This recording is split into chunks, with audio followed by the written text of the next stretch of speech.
யாகத்தீயில் மடிந்த சதி தேவியின் உடலை பிரபஞ்சத்தை காக்க மகாவிஷ்ணு தனது சுதர்சன சக்கரத்தால் 51 துண்டுகளாக வெட்டினார். அந்த உடல் உறுப்புகள் விழுந்த இடங்கள் யாவும் சக்தி பீடங்கள் என்று போற்றப்பட்டன.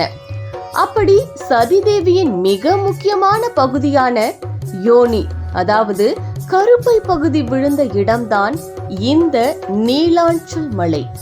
அதனால்தான் இங்கு மற்ற கோவில்களைப் போல சிலைகளோ விக்கிரகங்களோ கிடையாது.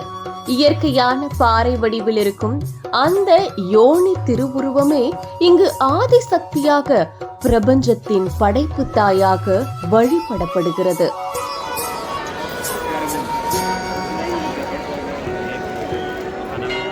கிபி 8-9ஆம் நூற்றாண்டு காலத்தை சேர்ந்தது. இன்னும் சில ஆய்வுகளோ இது 1500 முதல் 2000 ஆண்டுகளுக்கு முன்பே இருந்திருக்கலாம் என்று வியக்கின்றன.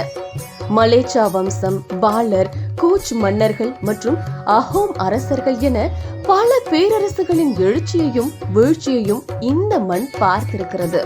16ஆம் நூற்றாண்டில் நிகழ்ந்த படையெடுப்பால் இந்த ஆலயம் சிதைக்கப்பட்ட போது கிபி 1565 கோச் மன்னன் நரநாராயணன் இக்கோவிலை மீண்டும் புதுப்பித்து இதன் ஆன்மீக பெருமையை மீட்டெடுத்தார்.